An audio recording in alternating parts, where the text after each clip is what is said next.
Frank Morrison let himself into his daughter's house with leftover stew, a simple favor about to dismantle a criminal enterprise. He headed to the pantry for a plastic lid.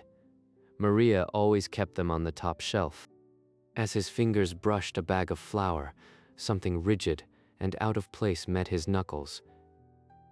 He tugged out a slim green ledger book, the kind accountants used decades ago. Pages filled with handwritten figures and initials. Then his eyes froze on names from 20 years of federal indictments. Those are mob names. What the hell is this doing in her pantry? In his car, trembling fingers photographed every page, the shudder louder than conscience. He returned inside, slid the ledger behind the flour, and closed the cabinet like a tomb. She knows, or she doesn't. Either way, this is poison. Engine humming, Frank sat motionless, a retired prosecutor holding evidence he never wanted. He drove home through familiar streets that suddenly felt foreign, weighed down by the evidence in his pocket. In his study, he locked the door, a gesture from his prosecutor years that now felt like preparing for war. 3 initials, 3 crime families. Monsters he'd helped put behind bars were alive and well in his daughter's kitchen. News archives on his phone painted an ugly picture. The families hadn't gone anywhere, just gotten smarter. He cross-referenced the ledger dates with deposit records. The numbers didn't just lie, they screamed. A quiet call to an old IRS friend returned numbers that turned his stomach to ice. 11 times her actual catering revenue. Not a mistake, not a coincidence, a freight train of dirty money. He hung up, the spreadsheet on his monitor now a map of a criminal operation. Pink cells bloomed across the screen, each one a transaction he couldn't unsee. My daughter's catering firm, and this green book is its real ledger, a bank for mobsters. He fished out a prepaid phone from his desk drawer, the kind you buy with cash and throw away. Retired agent Dominic Rossi. If anyone still had his ear to the street, it was him. The call was brief, laced with pauses that said more than any affidavit. Rossi confirmed it. The families hadn't faded. They just traded extortion for white-collar veneers. Catering was their new playground, fake galas, phantom invoices, money cleaned by the plate. Patrick ran every booking, each false event, each fabricated menu, it all crossed his desk. No hard evidence yet, just a prosecutor's instinct circling the right man. But Maria, was she a willing player or a blindfolded piece on their board?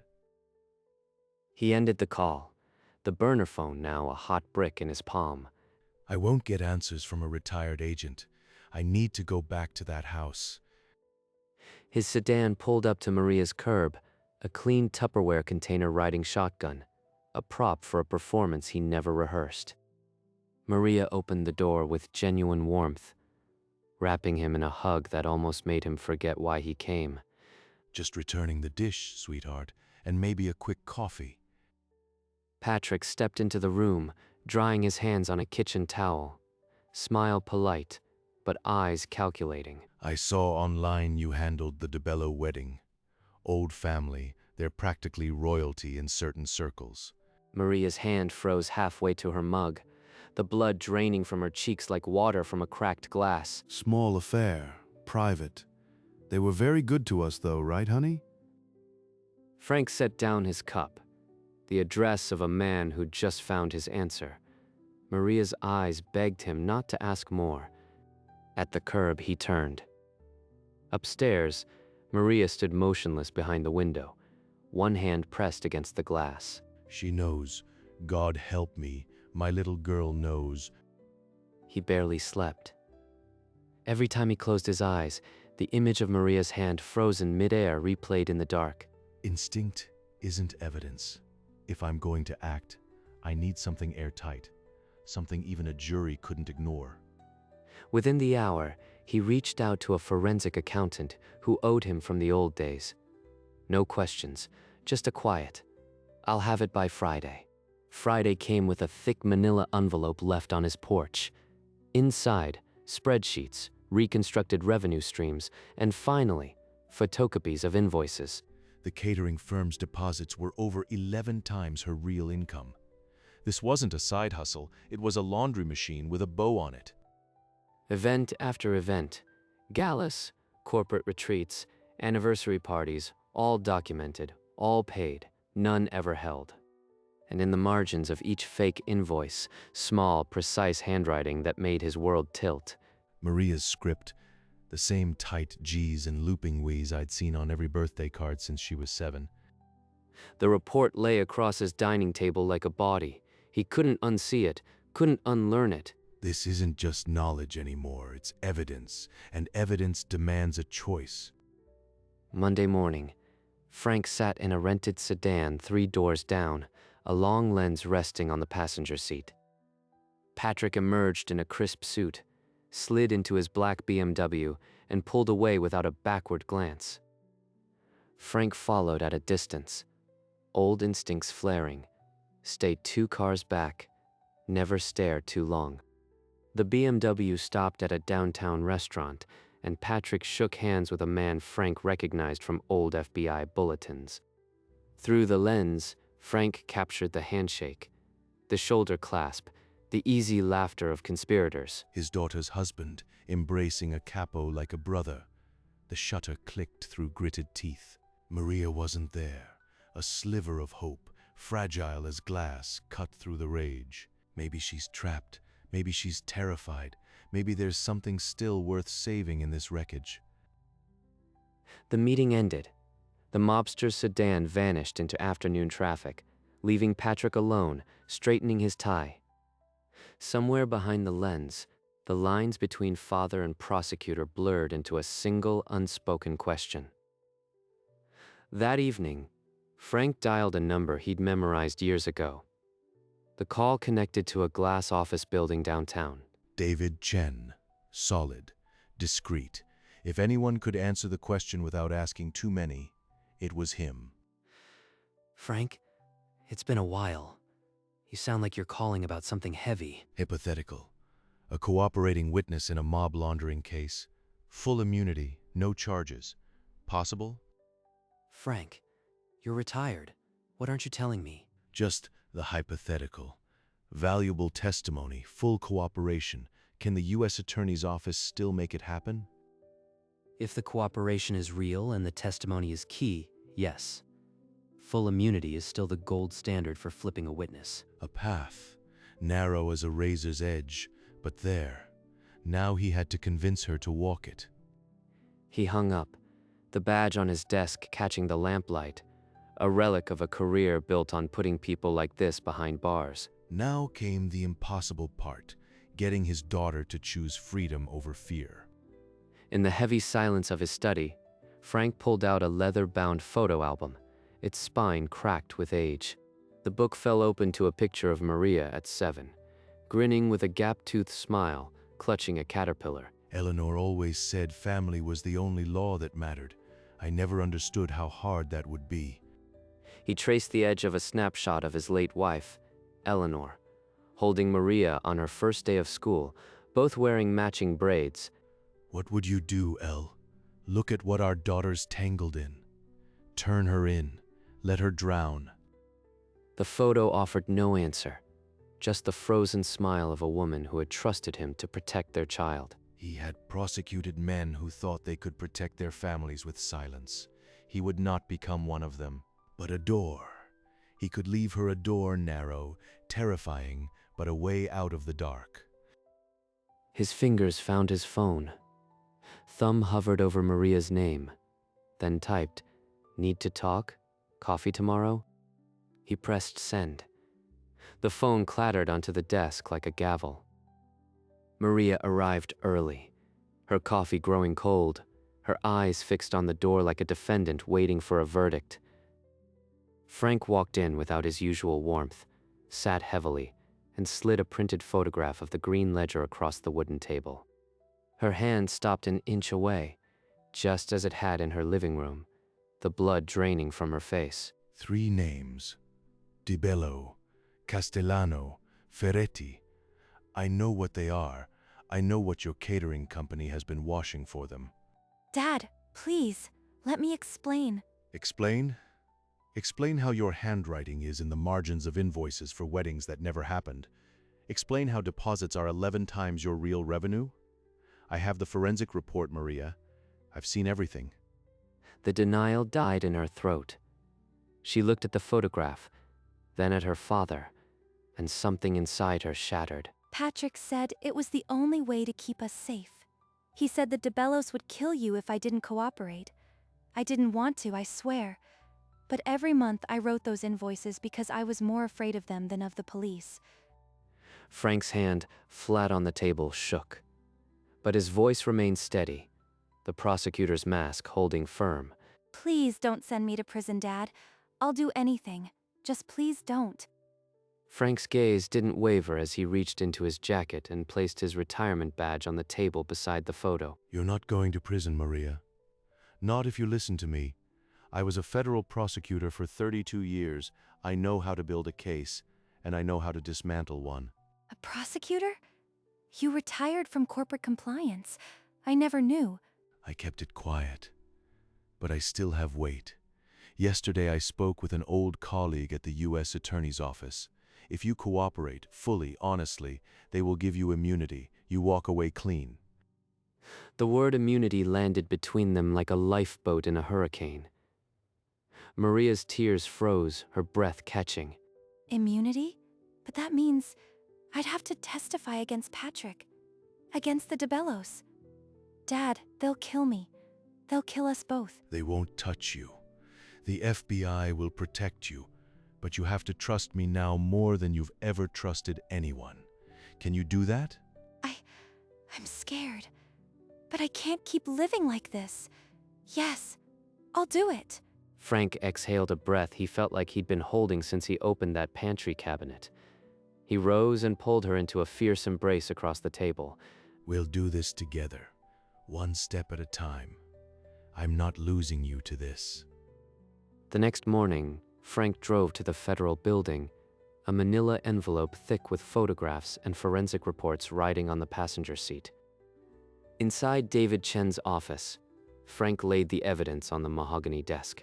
The green ledger photos face up like a dealt hand. This is enough to indict a dozen people, Frank. The DeBellos, their associates, your son-in-law. You're putting your daughter's life in our hands. The U.S. attorney, a woman Frank had trained a decade ago, signed the immunity agreement without hesitation.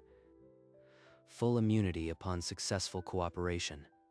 She testifies truthfully, wears a wire when needed, and this never sees a courtroom. David slid a small black recording device across the desk, its weight far heavier than its size. This is the line. Cross it, and there's no going back. Not for her, not for me. We'll have a team set up a van outside her house. Every second that thing is on, we're listening. She just needs to get him talking. Frank pocketed the recorder, its presence already a cold stone against his thigh. Outside, the afternoon sun did nothing to warm him. The deal was sealed. Now he had to turn his daughter into a spy. Frank met Maria in a quiet parking lot, the sedan idling. He pressed a small black recorder into her palm. Clip it under your blouse. Ask him about the cash runs, the fake menus. I'll be right outside. What if he hears the click? What if he sees the bulge? He's paranoid, Dad. Her fingers shook as she secured the wire beneath her blouse, the cold metal a brand against her ribs. Stay calm. Keep your voice steady.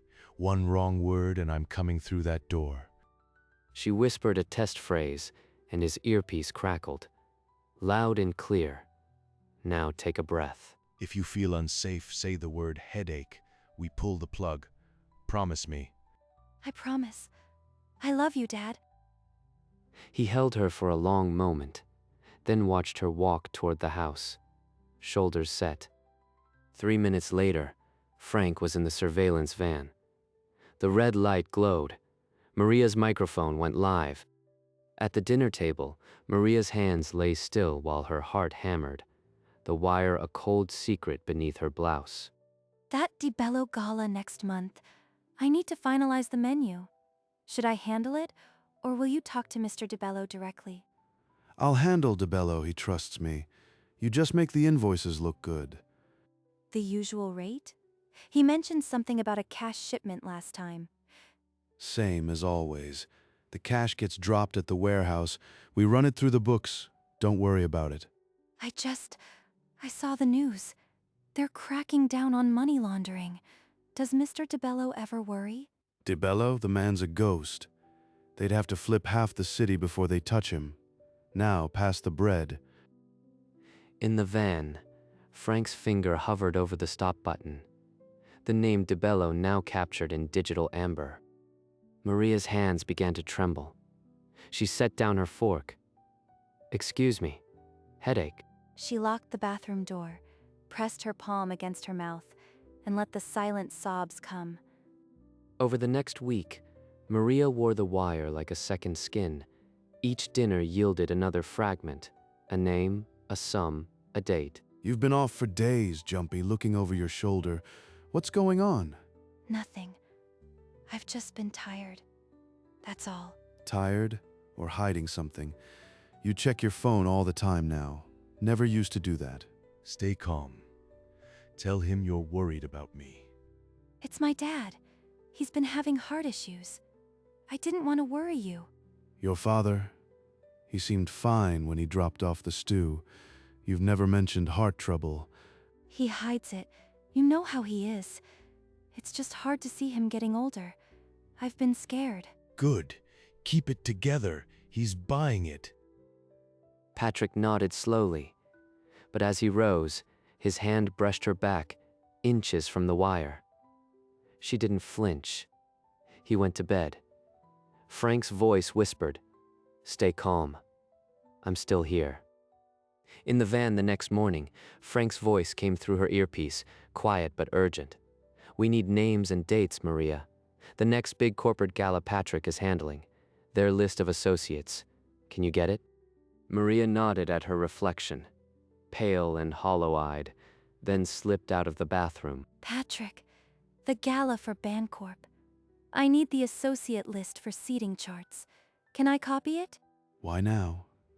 You never handle logistics. Because I'm tired of being kept in the dark. If we're doing this, I want to know who I'm dealing with. Just let me help. He studied her a long moment, then shrugged and handed her a single page. "Fine. Make a copy. Don't lose it." In the bathroom, her phone camera clicked. Names, numbers, transaction dates captured in harsh fluorescent light as her hands trembled. Frank's phone buzzed. He forwarded the images to David Chen without a word. David's reply came seconds later. "This is enough. We have a full case. Tell her to stand by." We've got them. In the van, Frank's burner phone buzzed. David Chen's voice was stone. "Operation in 48 hours. Get her out before midnight." Maria, listen. It's happening. Pack a small bag. Tell Patrick you're coming to my house. Your mother's recipe book. Something urgent. He'll believe that. Maria didn't ask questions. She threw a few things into a bag, hands steady now that action replaced waiting. She scribbled a note. "Dad needs help with Mom's book. Back tomorrow." And then slipped out into the night. Frank's sedan idled at the curb, engine running. She climbed in, and he didn't speak until the doors locked. Half a mile away, her phone lit up. Patrick's picture flashed on the screen. Don't answer. Turn it off now. Her finger hovered, then powered down the phone. The screen went black, taking his calls with it. In the rear view, her house shrank into shadow. No lights flickered on. No figure ran after them. We're almost clear. The FBI will move in before dawn. You'll never have to go back. The hotel room was dim, the curtains drawn against dawn. Frank clicked on the television, and the local news filled the silence. Live aerial footage showed black SUVs and flashlights cutting through the dark around Maria's neighborhood. Then the screen split. Patrick Vance in his boxers, hands cuffed behind his back, a shocked snarl on his face. Another location, an older Italian man in a bathrobe, the DeBello boss, being shoved into an FBI sedan. That's him. That's really happening. Oh God, Dad, what did we do? A banner scrolled, 14 federal indictments and massive money laundering bust. Maria collapsed against Frank, her whole body shaking with sobs of relief and horror. It's over. You're safe. I've got you. A father is supposed to protect his daughter from monsters. I just helped send the one she married to prison.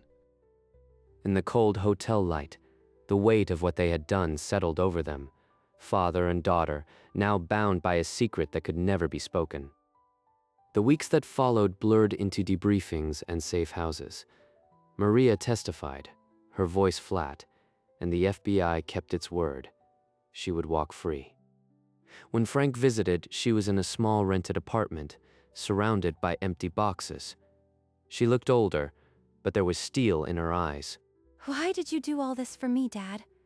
After what I did, how could you not hate me? Because you're my daughter. That's the only answer that ever mattered. I've spent a lifetime prosecuting people, but I could never prosecute you. She crossed the room and buried her face in his shoulder, the same way she did as a girl after a nightmare. I want to start over.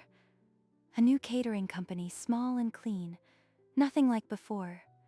I need to prove I can do it right. Then do it, and I'll be here every step. Just ask. She nodded, a fragile flame of hope flickering behind the exhaustion. Outside, the city carried on, unaware that a woman was quietly unbuilding a criminal empire brick by brick. She's going to make it, and I'll move heaven and earth to make sure she never looks back. 6 months later, a small storefront bloomed on a quiet street. Maria's Kitchen in elegant script. No mob connections, just a woman and 2 employees baking from dawn. Through the window, Maria laughed with her 2 young staff, flour dusting their aprons. Genuine. Unrehearsed. Free. Across the street, Frank leaned against a lamppost, a ghost of a smile beneath his silver beard. He never went inside. She's pulling it off, but the margins are razor thin. One slow season, and it all crumbles. That evening, he wrote a check for $50,000. No name on the payee line, just Maria's Kitchen. He sealed it inside a plain envelope, no return address, and dropped it into the mail slot of a small legal firm. Weeks later, a letter arrived at Maria's shop. She tore it open, and a check fluttered onto the counter. An anonymous investor? 50,000. Who would? She stared at the check, then out the window at nothing, as if the universe had thrown her a lifeline with no signature. She'll never know, and that's the way it has to be. Months passed, and Maria's Kitchen grew from a fledgling shop into a neighborhood staple. Frank became a regular, always stopping for a pastry, always watching her navigate her new world with quiet pride. Dad, try this new lemon tart. Tell me if it needs more zest. It's perfect. You've got the touch, kiddo. You know, I still don't know how I pulled this off. Some days it feels like a dream. I guess I just got lucky with that anonymous investor. Frank took a slow sip of his coffee, the smile never leaving his eyes. He knew the truth would only complicate things. Some gifts are meant to remain unspoken. They finished their coffee as the afternoon sun streamed through the window, father and daughter in easy companionship.